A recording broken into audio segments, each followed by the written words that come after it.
Have you ever wondered what people carry home after work? Behind the suits, smiles, and daily routines, some battles are fought in silence, unseen by the world. Tonight, you'll hear the story of a boss who decided to follow one of his quietest employees, only to discover a truth that shook his heart and changed both of their lives forever. Stay until the end, because this is a story you will not forget. Mr. Richard Hayes was the CEO of a thriving software company. A man of discipline, efficiency, and results, he prided himself on knowing his team. Yet there was one employee who puzzled him, David Miller. David was quiet, reserved, and always the first to arrive and last to leave. He never joined team lunches, rarely spoke in meetings, and lived with a kind of invisible heaviness in his eyes. Still, his work was flawless. Reports were immaculate, projects delivered ahead of schedule. Other employees whispered about him. He's too strange, some said. He never smiles. Probably antisocial, others murmured. But Richard noticed something else. David always seemed tired, as though carrying a weight much heavier than work.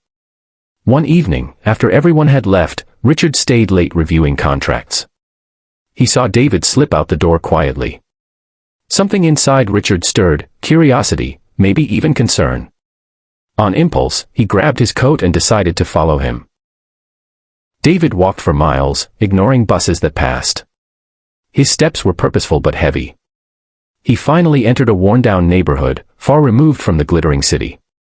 The streetlights flickered, houses sagged, and the smell of rust filled the air.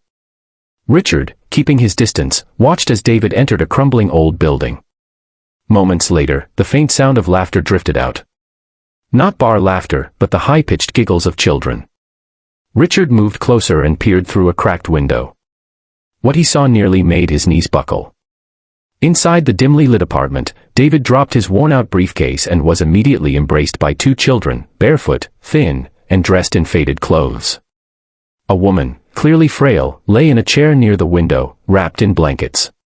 David knelt before her, taking her hand gently, whispering words Richard couldn't hear. The woman smiled weakly, his mother, sick and bedridden. Richard's chest tightened. The quiet employee everyone dismissed wasn't strange, he was carrying a family on his back. Richard didn't knock that night. Instead, he walked away silently, shaken by the truth.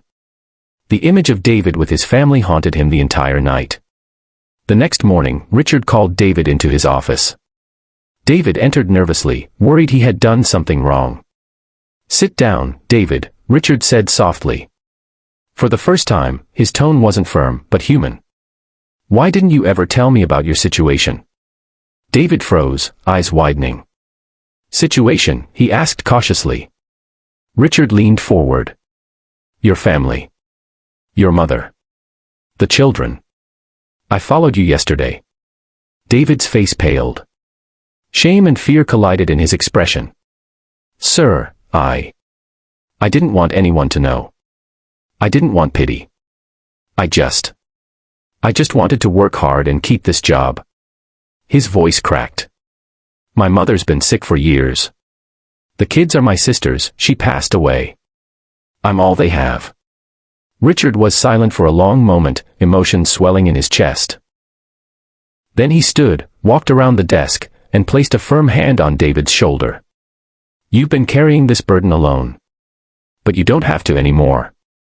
That very week, Richard arranged medical care for David's mother, scholarships for the children, and even promoted David to a higher position with better pay. But more than financial help, he offered something David hadn't felt in years: dignity, respect, and support. At the next company meeting, Richard did something unexpected. He shared David's story, not in detail that violated his privacy, but enough to remind every employee that behind every face is a story, behind every worker is a life unseen. The room was silent, many moved to tears. For the first time, the office culture shifted. Gossip faded. Kindness grew. David was no longer the strange one. He became a symbol of strength, resilience, and quiet heroism. And Richard himself. He changed too. The ruthless CEO softened into a leader who understood that the greatest success wasn't measured in profits, but in the lives you touch.